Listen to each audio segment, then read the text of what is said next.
Welcome to the Invite Health podcast, where our degreed healthcare professionals are excited to offer you the most important health and wellness information you need to make informed choices about your health. You can learn more about the products discussed in each of these episodes and all that Invite Health has to offer at www.invitehealth.com/podcast. First-time customers can use promo code podcast at checkout for an additional 15% off your first purchase. Let's get started.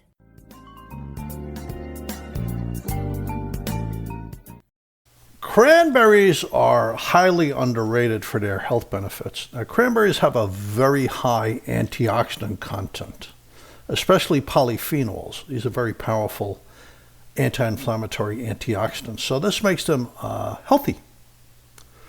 But this high polyphenol content also makes them taste very bitter. So this is why when you get a cranberry drink, a cranberry juice, they add a lot of sweeteners. So the antioxidants in cranberries, they're very good for your heart. And the ingredients in cranberries also help prevent future urinary tract infections. So it's important to differentiate here. It's not for treating a current urinary tract infection. It's to help prevent future urinary tract infections. And this is in people prone to them, like certain women may get 2, 3, 4 urinary tract infections every year. So it's good policy for these women to consume in some way, shape, or form a high-quality cranberry product. So what else are cranberries good for? And do they truly help urinary tract infections? All of this and more in my episode, The Underestimated Cranberry. Hi, my name is Jerry Hickey. I'm a nutritional pharmacist, a licensed pharmacist specializing in nutrition.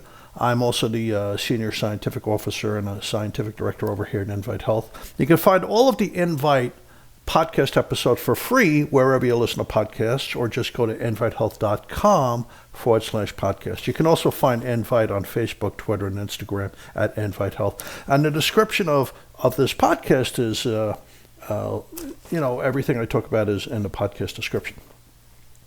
So now, Native Americans have been using cranberries for an awful long time. They used them historically traditionally for bladder diseases, kidney diseases, urinary tract infections. And the early settlers up in New England, they got a hold of cranberries also. Of course, they grow up in Massachusetts. It's known for them. They used them to help with digestive tract issues. Well, that makes sense. Cranberries have bitters, and bitters help. If you take it after a meal, it's a stomachic, and it helps you, it's like an aperitif, and it helps you break up gases and digest your food, etc., the bitter principles. And if you take it before a meal, you can use it to stimulate the appetite because of the same bitters. But it's also used to help, they used it to help treat scurvy because there's polyphenols and vitamin C in there, and the polyphenols add to the benefits of the vitamin C. They amplify the benefits of vitamin C. Without vitamin C, you literally melt. You literally fall apart. So cranberries are related to blueberries and bilberries. Bilberries are a northern European version of blueberries that are also called whortleberries that seem to be good for vision and night vision. The biggest manufacturer of cranberries, the biggest grower of cranberries, Wisconsin. And that's followed by Massachusetts and Oregon. And they grow on vines, by the way. Now, cranberries contain many healthy constituents. A lot of them are polyphenols. Polyphenols are major constituents in a lot of fruits and vegetables and herbs and spices that are incredibly powerful for protecting you. For instance, milk thistle is good for you because of the polyphenols in milk thistle. It's good for your liver and even your kidneys. Legumes have polyphenols that help protect you from heart disease and certain cancers. Green tea has polyphenols that I just did a podcast on green tea and the polyphenol contents. That should be up on the website already. So you can just listen to that. So a lot of plants that protect you, it's because of the polyphenols. It's not just the polyphenols. There could be other constituents too, such as carotenoids that are very beneficial. So cranberries contain these healthy constituents: quercetin and myricetin and pinidin. These are all very powerful polyphenols. They're all very powerful antioxidants that help reduce inflammation. It's always important to lower cellular inflammation. It's the pinidin that gives the cranberries their reddish color. There's also ursolic acid. That's an anti-inflammatory. And the constituents that help prevent urinary tract infections are called A-type proanthocyanidins. A-type proanthocyanidins. And there's a couple of thoughts on how they prevent urinary tract infections. One is they have a mild acid effect, and bacteria don't grow well in acids. And the second reason is that this makes the urinary tract slippery. There's some evidence that people who are prone to urinary tract infections, not only is it related to hygiene, but they lack a mucus that coats the urinary tract that makes it slippery, so it's hard for bacteria to adhere to the lining of the urinary tract. And then when they urinate, the force of the urine is like a garden hose and it flushes the bacteria out because of the slipperiness. So it seems that cranberry covers all of these. But it's not just for urinary tract infections. There's some evidence that cranberry is good for the brain, but there's certainly a good amount of evidence that it's good for your heart. So there's more evidence that it's good for your heart. This is the European Journal of Nutrition. It's Tufts University up in Boston. Tufts is a great learning institution, a great academic research institution. And it's Washington State University. And it's 78 people who range from overweight, and I don't mean muscle, I mean fat, from overweight to obese, men and women. And they drank a cranberry juice that was high in polyphenols. These are the anti-inflammatory antioxidant constituents. But it was low in sugars. It was low in calories. So they gave them a cranberry that deliberately is low in sugar, but high in these polyphenols. They drank it daily for 8 weeks. Some drank placebo. So, you need something to measure the effects of the cranberry to, and you do it with placebo drink.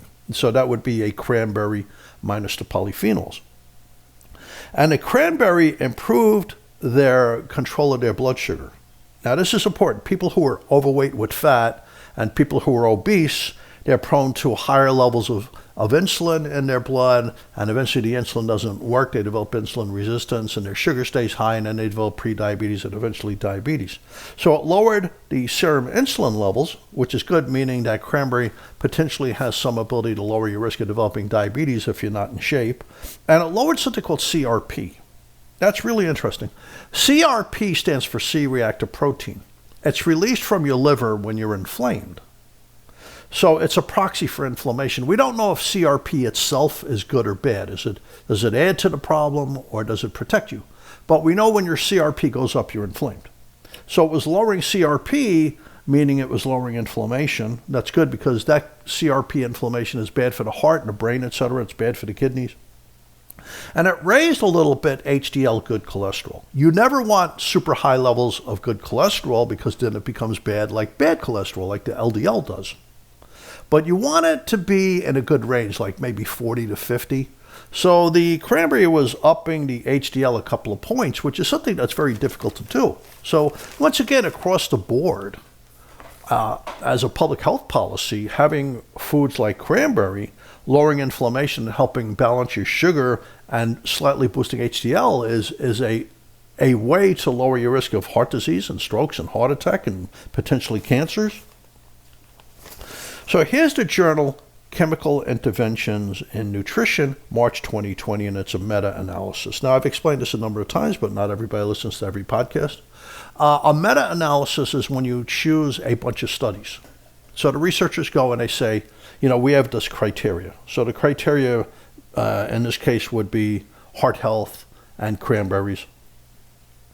And they look for the studies and they collate the really good ones, the ones lacking bias, the ones that are well-designed and well-reported.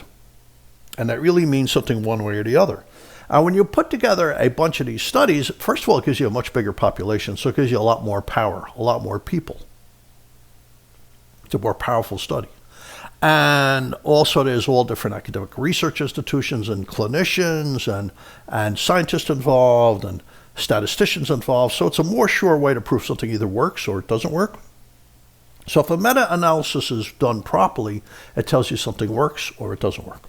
So in this meta-analysis, Cranberry's lowered triglycerides. Now, triglycerides are a sticky fat. They're a sticky fat, kind of like a jelly donut in the blood. The body uses them for energy. But here's the problem. Most people, or many people, eat like lumberjacks, but they don't exercise like lumberjacks. They don't get that physical activity. Instead, they're sitting behind their computer or in front of the TV, or they're playing cards or whatever it is. They're not getting, so they're eating more calories than they need. The calories are transformed into triglycerides. It's not being used for energy, so instead it's clogging up maybe the arteries in the heart. Maybe it's invading the kidneys a little bit. It's certainly invading and damaging the liver. They increase the risk of stroke and heart disease. Not a good thing. So, and triglycerides seem to be as dangerous, if not more dangerous, than cholesterol. Okay? So that's the truth of the matter if you look at the data. So it lowered serum triglycerides, which is one of the greasy fats you want to lower, just like bad cholesterol. It improved HDL a modest amount. That's a good thing. And it truly does help lower diastolic blood pressure in people over the age of 50. Now, that's important. So let's talk about that. When you look at the blood pressure figure, let's say a beautiful blood pressure of 110 over 70. 110 is the top figure. That's systole, systolic blood pressure. That's when the heart's pumping out oxygen-rich blood all over the body. The bottom figure is called diastole, or diastolic blood pressure. That's when the heart is getting a tiny rest and it's refilling. So if either one of those figures is highly elevated, it's a really dangerous thing. So I'm not saying that Cranberry treats high blood pressure. It wouldn't have enough of an impact like a high blood pressure treating drug. What I'm saying is it would lower your blood pressure enough on a daily basis when you're older to help prevent an elevated blood pressure from damaging your blood vessels like your arteries and veins, and for damaging your heart and your brain and your kidneys. So it's a preventative thing. It's not a treatment thing. But there really is benefit to the prevention. Now, this is going into the urinary tract. Now we're talking about the urinary tract. This is the Journal of Nutrition. It's 2017, December 2017. And it's Tufts University School of Medicine up in Boston, and UCLA School of Medicine, down in Los Angeles, University of California, Los Angeles. And once again, it's a meta-analysis, so it means something. It's 7 randomized controlled human clinical trials. It's 1,500 women. And these are healthy women. They're not pregnant, but they're prone to urinary tract infections. Having Cranberry frequently reduced the risk of urinary tract infections by 26%. So that's pretty good. That's pretty good. So here's the American Journal of Clinical Nutrition. It's June of 2016. It's the Department of Medicine, Boston University School of Medicine. So that's top-notch research center. Bioforte's Clinical Research, that's a lab that does human research. MD Clinical Research, same thing, a lab that does human clinical research. It's a randomized controlled trial of over 370 women with a history of urinary tract infections currently. So within like the past 3 months, 6 months, a year, they've had urinary tract infections. So these are women who currently have a history of urinary tract infections. And it was a 24-week trial using liquid cranberry. Now, cranberry reduced the rate of urinary tract infections by 42%. Not just the risk, but the actual number of urinary tract infections was almost cut in half, and the need to use antibiotics was cut by about 40%. It also reduced pyuria. Well, pyuria means there was a lot of white blood cells like neutrophils in the urine, so that shows it's really doing something with the urinary tract. So let's keep on going looking at urinary tract infections.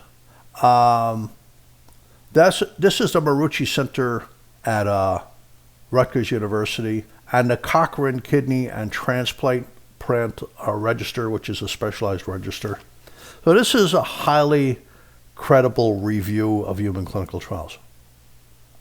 It's part of Cochrane database of systematic reviews. And it's also Australian researchers, the Centre for Kidney Disease Research, and the Children's Hospital Westmead. Cranberry reduced the risk of urinary tract infections in children and women and other people prone to urinary tract infections. Like women and older people in general are the ones most commonly at risk for urinary tract infection. So it was working. So this was 50 studies, 8,900 participants. And it really had an effect. It really cut the risk of urinary tract infections in people. So here's Frontiers in Public Health. They estimate there's 400 million urinary tract infections globally each year. And they looked at 45 studies, of which 26 were brand new research. And they found that cranberry juice or cranberry capsules are a safe and easy and effective, convenient way to reduce the incidence or recurrence of urinary tract infection. So in general, for all of us, it would cut the risk, but in people who are prone to urinary tract infections, it really did have that effect. And here's one I skipped over by accident, looking at other benefits of cranberry. This is the Journal of Nutrition, June 2015. It's the Beltsville Human Nutrition Research Institution. So this is the United States Department of Agriculture. And it was a randomized controlled trial of 56 people. And they gave them a low-calorie cranberry juice, similar to the other study. Same kind of results. It lowered triglycerides, which is a greasy fat that's bad for the brain, bad for the heart, bad for the liver. It lowered inflammation, it lowered diastolic blood pressure, and it lowered fasting blood sugar. So over time, this reduces your risk of developing heart disease. Because if you could lower each of these risk factors just a little bit, that adds up to a very good level of protection. So there's a lot to cranberry. And I take a cranberry capsule once in a while because it's been shown for circulation to be good for circulation to the brain. Resveratrol has been shown to be good for that. That's a very good vasoactive supplement. Cocoa, but you have to get a good quality cocoa. And cranberry have all been shown to be helpful with the brain. Same with red beetroot, and tart cherry. So all of those things are good for the brain. So I do a cranberry once in a while, just, a little extra protection for my brain. I do resveratrol every day for my brain, for circulation to my brain. So in any event, I want to thank you for listening today. You can find all of our episodes for free from Invite Health wherever you listen to podcasts, or go to invitehealth.com/podcast. And once again, you can always find Invite on Facebook, Twitter, and Instagram at Invite Health. Jerry Hickey signing off, and I hope I see you next time on the next Invite Health podcast. Bye-bye.